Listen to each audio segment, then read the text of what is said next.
öelnud, et Tallinn sel kevadel hakkas öösiti köhima, klaasikilde ja verd ja jampsima Matti ja kurateid forever. Rõõm ärgata on, et tervise jutt tuleb ülesse, varjatut hävitav tõvest. Aga kevadine köha ise läheb üle, on tühine. Suvesid tuleb veel ja inimmolekulid iidses linnas ja mujal jõuavad kosuda kolmandaks rivistuseks, pärast mida haigusi ei tule enam kaua, nii ehk naa.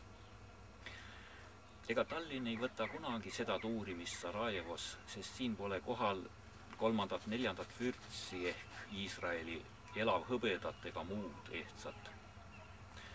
Tallinn on ikkagi ilus oma jätkuvas nooruses. Ikka usub ja armastab itta ning läände, tõstab lippe ja sambaid, suudeldes meeleldi vaid. Tallinn on terve euro keskmiselt alati olnud. Olgem korraks ausad, vennad. Tallinnast pole tulnud kunagi ühtegi epideemiat ilma peale ega tervise algust.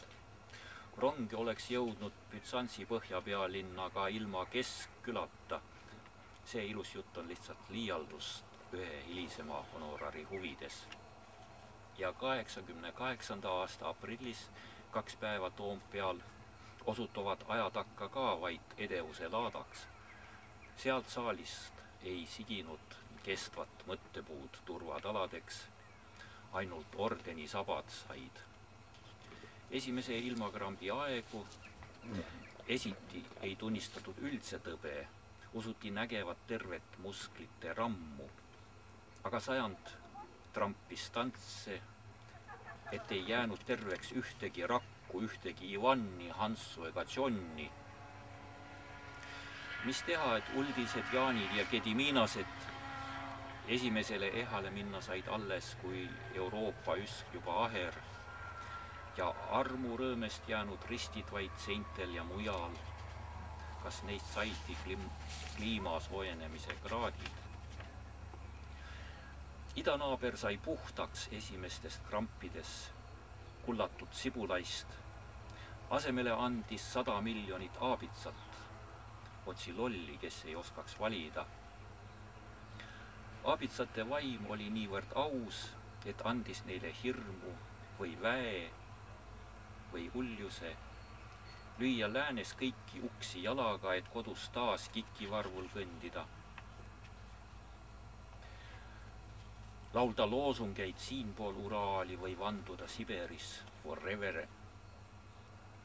Aga läänes oli esimeseks sõjaks juba komme käia koolides. Lääs kartis Kochi kepikesi ja õnnistas Newtonit.